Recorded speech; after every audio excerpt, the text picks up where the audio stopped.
Oi pessoal, na aula de hoje nós vamos abordar alguns conceitos básicos de acústica que vão servir justamente para a gente desenvolver o tópico da nossa aula, que é uma introdução à análise acústica dos sons da fala. Para fazer esse percurso, nós vamos começar justamente abordando o objeto de estudo da acústica, um ramo da física. A acústica toma como seu objeto o som, mas afinal das contas, o que é um som? Experimente pegar uma folha de papel e logo em seguida movimentar seu braço para cima e para baixo segurando essa folha. O que aconteceu? Se você observou, você produziu um som. Pode não ser um som como esses outros com os quais a gente se depara cotidianamente, como o canto de um pássaro, pessoas falando, buzinas de carro e assim por diante, mas é um som. Bom, e como é que então a gente produziu esse som? Antes de você colocar seu braço em movimento, a folha parada tem ao lado dela, ao redor dela, uma série de partículas de ar que estão ali numa posição de repouso, vamos dizer assim. Quando você movimenta a folha para cima e para baixo, as partículas de ar que estão ao redor da folha de papel são deslocadas. Imagine, então, que a gente pode descrever de forma pictórica, inicialmente, o movimento de uma dessas partículas de ar. O que acontece, então, com essa partícula? Essa partícula sai da posição de repouso e vai em direção à partícula imediatamente vizinha. Ao atingir essa partícula vizinha, as duas se deslocam em direção a uma terceira e assim sucessivamente, de modo que, num dado momento, a gente vai ter várias partículas de ar juntas.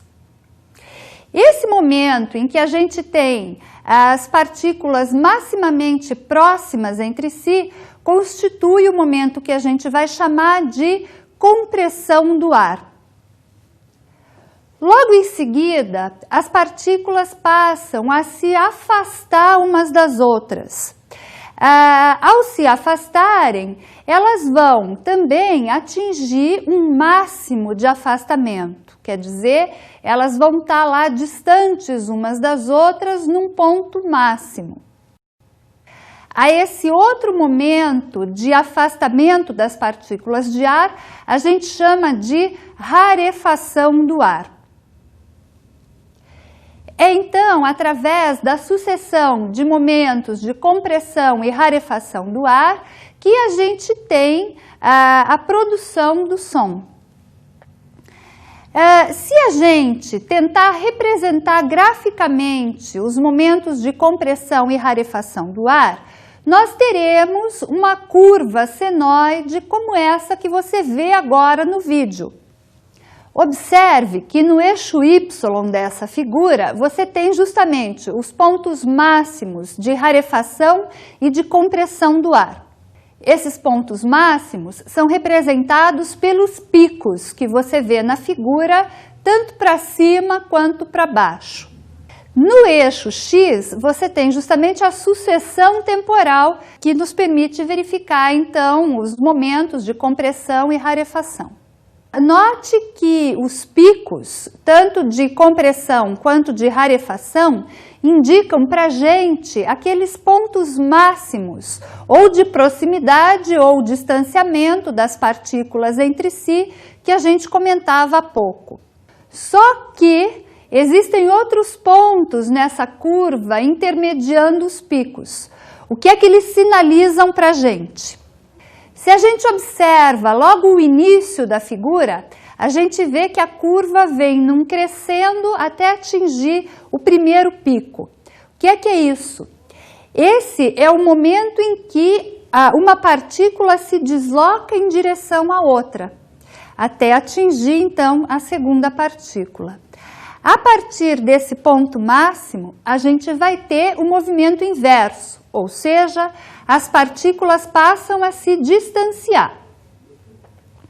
É por isso que ali na nossa senoide a gente verifica a curva descendente. Observem também que a curva descendente corta o eixo zero e passa por ele. O que é que significa isso? Ao cortar o eixo zero, a curva denota para a gente o momento em que as partículas de ar retomam a sua posição inicial. Só que as partículas de ar não param nessa posição inicial. Elas vão além, cada vez mais se afastando umas das outras. É por isso que a curva continua descendente até um ponto máximo abaixo do zero. Novamente, a gente tem a curva ascendente cortando o eixo zero, o que significa, então, que, mais uma vez, as partículas de ar voltam à posição de repouso para, em seguida, se aproximarem cada vez mais até atingirem um máximo de aproximação que está lá registrado para a gente no pico e assim sucessivamente. Ou seja, a gente tem a sucessão, a repetição desse movimento, em princípio, infinitas vezes. Bom, sabendo agora o que é o som e tendo observado nas figuras como é que a gente pode representar graficamente o movimento de compressão e rarefação das partículas de ar que caracteriza a produção de um som, é preciso passar a averiguar algumas características das ondas sonoras, para as quais a gente vai olhar, inclusive, quando faz análise acústica dos sons da fala. A primeira característica de uma onda sonora para a qual a gente tem que olhar é a sua frequência. O que é a frequência? Você já deve ter observado que quando você está matriculado, por exemplo, num curso, um dos parâmetros que se observam ali é a frequência do aluno naquele curso. O que é a frequência, portanto, nesse caso?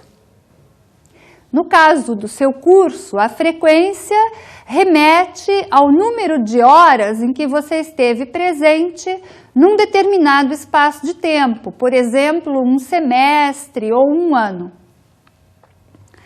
Transpondo isso, então, para as nossas noções de acústica, o que vai ser a frequência se a gente pensa na forma da onda sonora?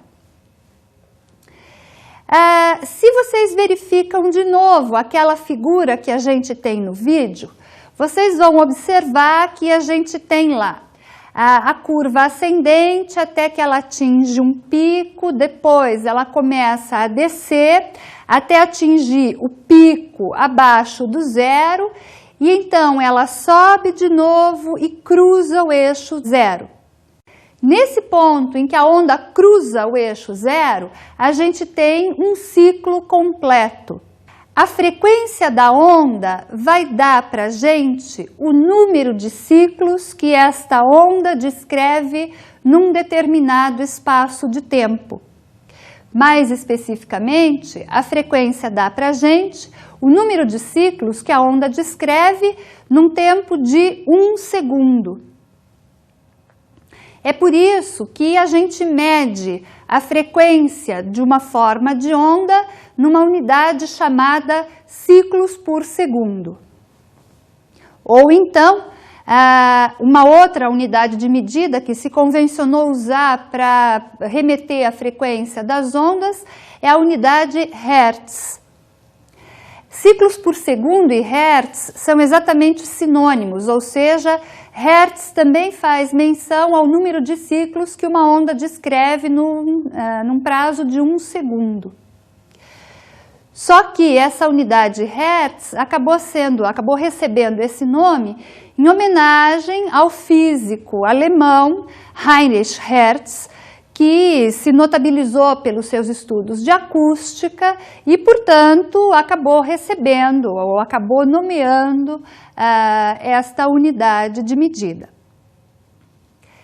Bom, além da frequência, existe um outro parâmetro que a gente utiliza para estudar as ondas sonoras, que é a sua amplitude. O que é a amplitude? Se a gente ainda mais uma vez volta para aquela onda senoide que a gente tem lá no vídeo, a gente vai verificar que é possível estabelecer distâncias entre o eixo X e alguns pontos daquela onda. Se a gente observa, por exemplo, é possível a gente estabelecer lá uma distância entre o eixo X e o ponto máximo do pico, do primeiro pico ali da nossa curva senoide. Essa distância entre o eixo X e o ponto máximo ali é o que a gente chama de amplitude. Deve ficar claro, no entanto, que a gente não precisa e não é só possível medir a amplitude nesse ponto exato. A gente pode calcular a mesma distância para vários outros pontos ali da nossa curva.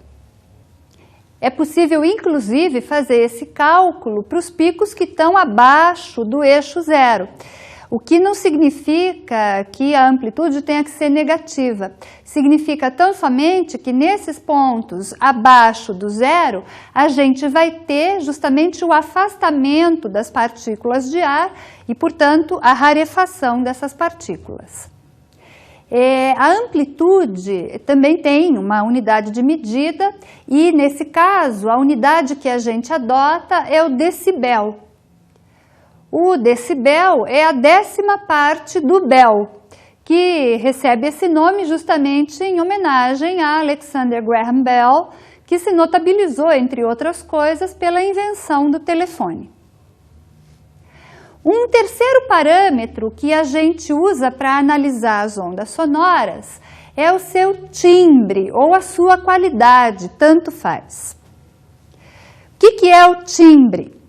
Bom, você já deve ter ouvido um som de um violino e o som de um piano, por exemplo. Mais ainda, você deve ter escutado, por exemplo, a mesma música ou a mesma nota tocada por esses dois instrumentos.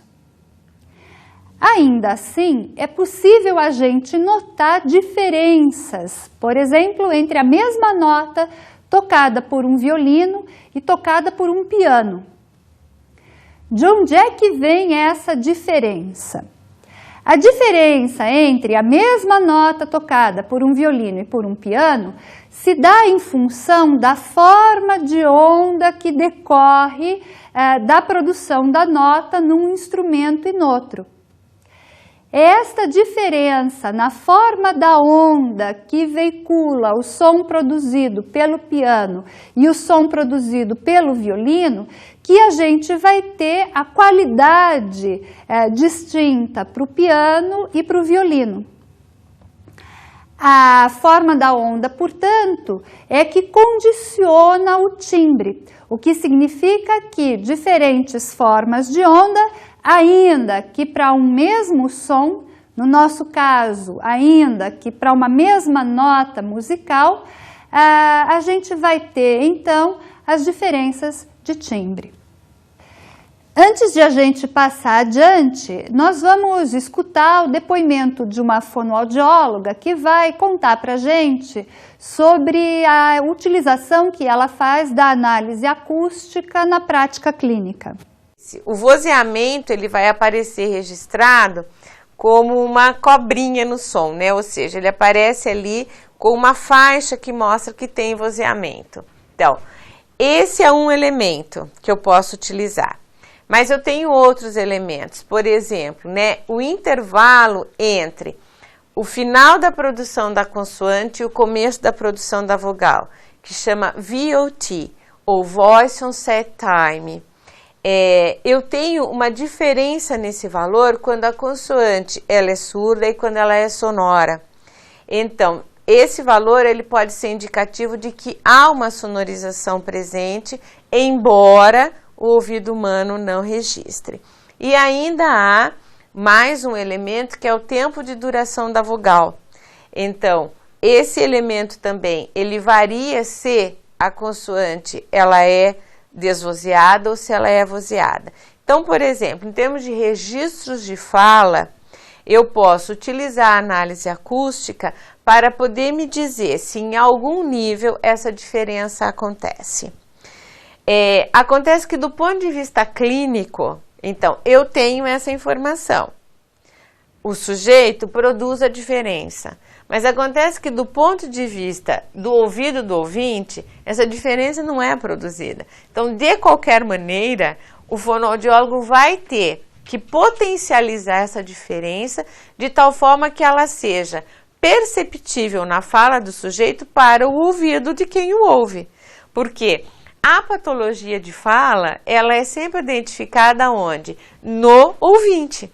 Porque é o ouvinte que escuta e fala, opa, tem uma coisa estranha aqui. Viram só?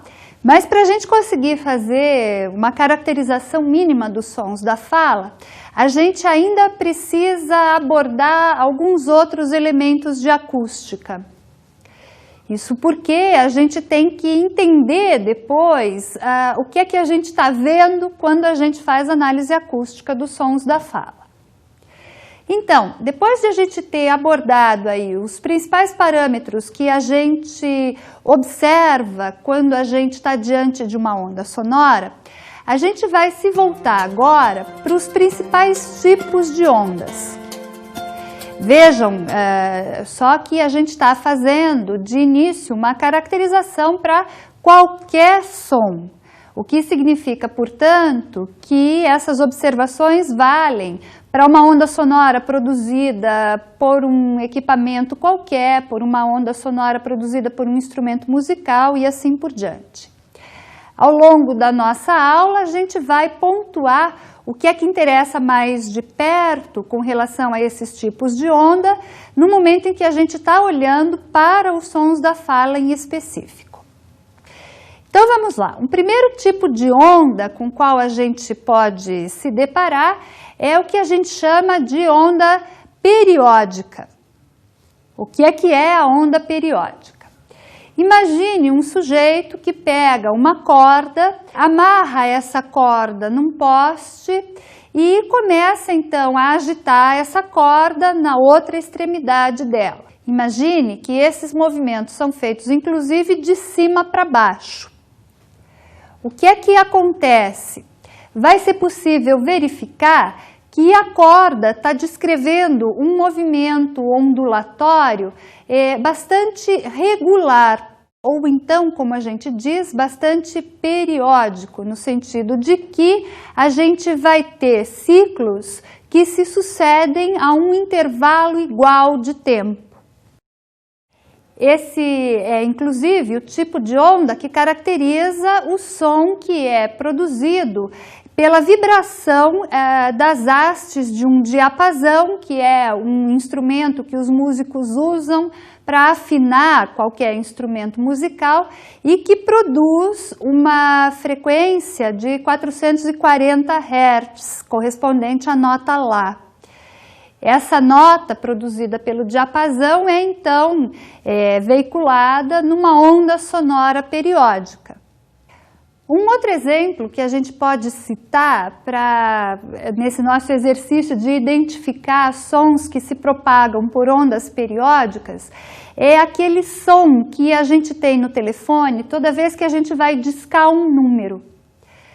Também esse é um som que se propaga por ondas periódicas e ele acaba descrevendo o que a gente chama de tom puro, da mesma maneira que as hastes do diapasão. Um outro tipo de onda que a gente pode encontrar e que é justamente o oposto das ondas periódicas é o que a gente vai chamar de ondas aperiódicas.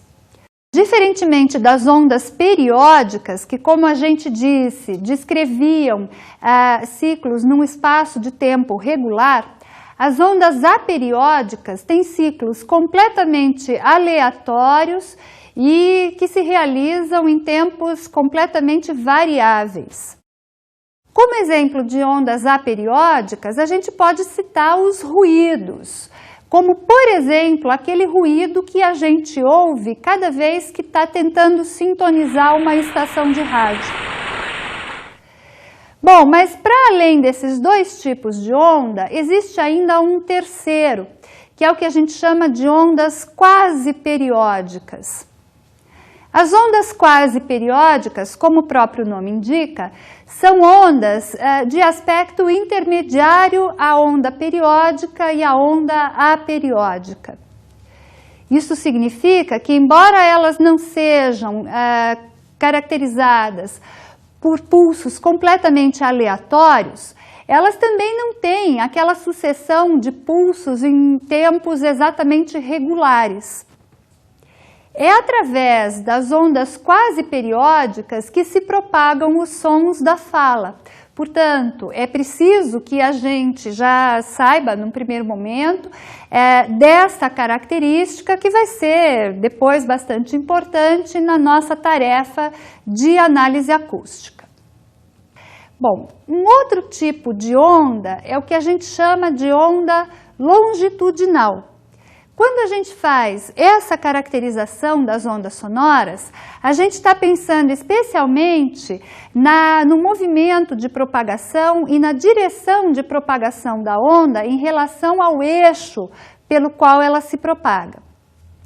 Uma onda longitudinal é, então, uma onda cuja direção de propagação é paralela ao seu eixo. Mas é possível também que uma onda seja transversal, ou seja, que esta onda se propague de encontro ao seu eixo. É o que acontece, por exemplo, com a movimentação lá da corda, ou seja, embora no momento em que o sujeito coloca a corda para se mover, né, ou coloca a corda para vibrar de cima para baixo, o eixo de propagação é horizontal, mas como a onda ou como a corda vai de cima para baixo, a direção dela acaba sendo vertical e, portanto, transversal ao eixo de propagação. Bom, as ondas sonoras que caracterizam os sons da fala em específico constituem um tipo particular de onda longitudinal. Essas são as ondas que a gente vai chamar de ondas estacionárias. O que é que caracteriza as ondas estacionárias? No momento em que a gente produz os sons da fala, eles se propagam pelo ar, mas ao encontrar qualquer tipo de obstáculo pela frente, essas ondas voltam, essas ondas refletem. E ao refletirem, embora elas reflitam com mesma amplitude e mesma frequência da onda inicial, a onda refletida vem em sentido contrário. Isso significa que a onda primeira, né, que vai, e a outra onda refletida que volta, diferem entre si apenas pela fase. A fase é o nome técnico que se dá em acústica para este sentido que as ondas percorrem. Diante disso, o que é que acontece? As duas ondas, a que vai e a que volta, se somam. E observe que tudo isso acontece praticamente num só tempo. Não é tão separado assim como a gente está colocando aqui na nossa exposição. Ao se somarem as duas ondas, a gente vai ter então uma terceira, de amplitude aumentada, inclusive, e essa terceira onda que resulta da somatória da onda longitudinal e da onda refletida é o que a gente vai chamar de onda estacionária. De novo, só para relembrar, é através desse tipo de onda que se propagam os sons da fala. Bom, é ainda possível a gente reconhecer um outro tipo de onda, especialmente aí pelas componentes que formam essas ondas. Um primeiro tipo, então, com relação a esse parâmetro, é o que se chama de ondas simples. As ondas simples são ondas que resultam justamente de um movimento harmônico simples. O que é um movimento harmônico simples? É um movimento como aquele que descreve a vibração das hastes do diapasão. Então, quando as hastes do diapasão vibram, elas produzem o que a gente chama de tom puro, que é caracterizado por um harmônico só. É este harmônico, ou este tom puro, que dá então origem a essa onda simples. Mas é possível, por outro lado, que a gente tenha a somatória de várias ondas simples, ou de vários componentes harmônicos. É isso que acontece, na verdade, com a maioria dos sons, e o que vai acontecer, inclusive, com os sons da fala. Então, a somatória de várias ondas simples dá para a gente uma onda complexa. E é preciso observar que a gente pode ter ondas simples de mesma frequência, diferindo pela amplitude, ou ao contrário, ondas simples de mesma amplitude que diferem pela frequência, e ainda assim a gente sempre vai ter como resultado da somatória delas uma onda complexa. Quando a gente vai fazer, inclusive, a análise acústica dos sons da fala, uma das coisas que se faz, isto em algoritmos computacionais, portanto, a gente faz automaticamente, é decompor os sons da fala nos seus harmônicos. Portanto, decompor os sons da fala nesses seus componentes mínimos, nesses seus componentes que foram gerados por ondas simples, inicialmente, e que, somados, acabaram dando origem às ondas complexas. Bom, conhecendo então essas caracterizações mínimas aí das ondas acústicas que a gente acabou de fazer, a gente pode agora passar então para a nossa questão crucial, que é os parâmetros para a caracterização acústica dos sons da fala. O que é que a gente vai estar olhando, ou para que é que a gente vai estar olhando quando a gente for fazer este tipo de análise? Antes de a gente abordar especificamente isso, é preciso frisar que a análise acústica dos sons da fala possibilita que a gente veja os sons. É, portanto, uma prática distinta daquela que a gente fazia quando a gente faz fonética articulatória, no sentido de que, para fazer aquele tipo de análise, a gente tem que especialmente ouvir o som. Para ver o som, portanto, é também necessária uma espécie de alfabetização, no sentido de saber que pistas a gente tem que seguir para cumprir essa nossa tarefa. Bom, a gente vai estar olhando o tempo todo para aqueles 3 parâmetros que a gente mencionava no início da aula: frequência, duração, a forma de onda e, portanto, o timbre dos sons. E a gente vai estar olhando também para a sucessão temporal desses sons e para a própria duração dos sons da fala. Como é que a gente faz isso? Hoje, a gente tem disponíveis uma série de softwares, de programas de computador que possibilitam que a gente faça uma análise automática dos sons da fala. Um desses programas se chama PRAAT e foi desenvolvido no Instituto de Ciências Fonéticas da Universidade de Amsterdã.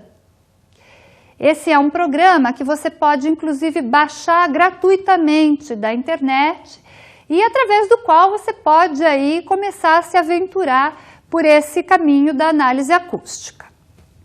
Então, se a gente, tendo gravado alguma sequência, né, de fala, se a gente joga este sinal de fala para ser analisado num programa como esse, a primeira coisa que a gente vai ter é essa figura que aparece no vídeo para vocês e na qual a gente vai ter, na porção superior, a forma de onda do sinal acústico e na porção inferior, o seu espectrograma.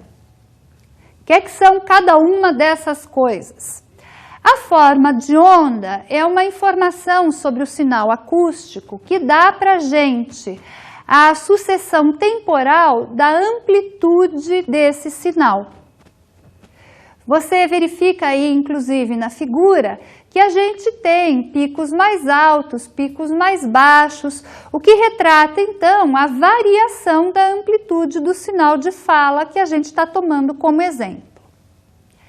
Na porção inferior da figura, como a gente já tinha comentado, a gente tem o espectrograma. O que é isso? O espectrograma dá para a gente a sucessão temporal de cada evento acústico.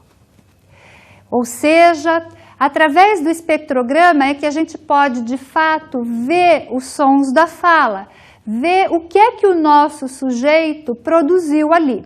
No eixo vertical da figura do espectrograma, a gente tem informação relativa à frequência dos sons. E no eixo horizontal, justamente a informação relativa ao tempo. Além disso, a gente pode também verificar a amplitude no espectrograma. Como é que é isso? Você vê na figura que o espectrograma é traçado com base em tonalidades distintas de cinza. Então, quanto mais escura for a tonalidade de cinza, maior amplitude tem o sinal naquele ponto. Inversamente, quanto mais clara for a tonalidade de cinza, menor é a amplitude do sinal naquele ponto.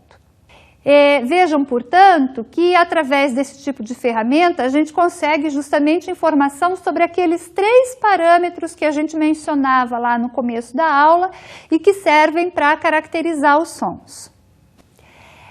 Uma outra ferramenta da qual a gente dispõe para fazer análise acústica dos sons da fala é o que a gente chama de espectro, que está retratado na figura que vocês têm agora na tela. E o que é o espectro? O espectro é esse gráfico que fornece para a gente, no eixo vertical, a informação relativa à amplitude do sinal. E no eixo horizontal, a informação relativa à sua frequência. Ou seja, o espectro dá para a gente a sucessão da amplitude em função das frequências do som.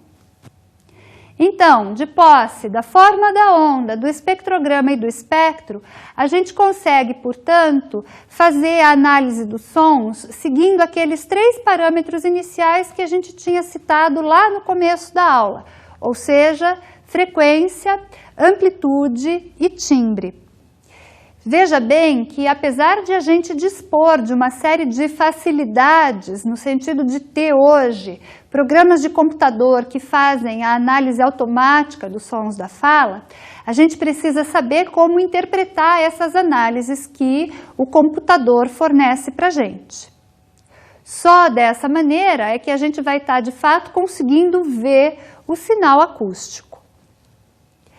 É importante também frisar que a fonética acústica tem se figurado como um meio bastante eficaz, como uma ferramenta bastante útil para fazer algumas incursões aí para além da linguística.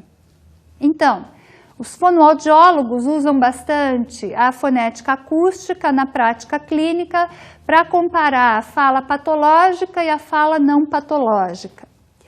E um uso crescente que se tem feito da fonética acústica é na área forense, vamos dizer assim, especialmente no que concerne às tarefas de identificação de falantes.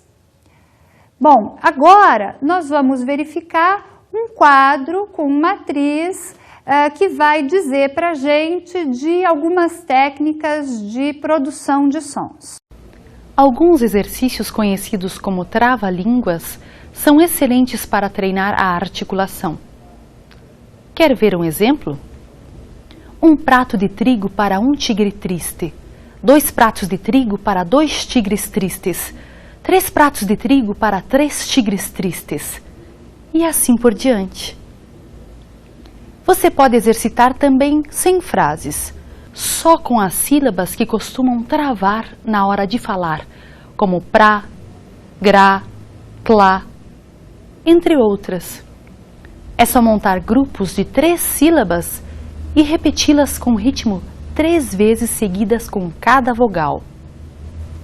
Assim: pragratlá, pragratlá, pragratlá, pregretlé, pregretlé, pregretlé, prigritli, prigritli, prigritli. E por aí vai. Bom, pessoal, como vocês viram, né, ela trata aí nesse quadro especialmente dos trava-línguas. Os trava-línguas acabam sendo instrumentos bastante interessantes para os linguistas, porque eles acabam elicitando o que a gente chama de lapsos. E a análise acústica possibilita justamente que a gente verifique o que é que deu errado e por que é que deu errado na hora que o sujeito tentou fazer o trava-língua. Ou seja, um tã com uma característica um pouquinho diferente, um som de R também articulado de maneira estranha, diferente daquela que a gente esperaria como default e assim por diante. Vejam, portanto, que a gente tem aí uma vasta gama de aplicações possíveis para a análise acústica dos sons da fala. Então, vamos às nossas dicas de estudo para a aula de hoje.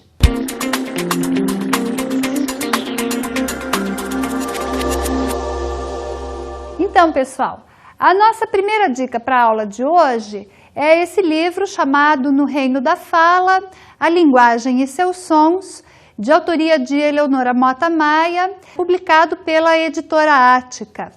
Nesse livro, a autora faz uma introdução à análise acústica dos sons da fala e vai interessar para a gente, em especial, o capítulo 4 desse livro, onde ela toca especialmente nessas questões básicas de acústica que a gente viu aqui.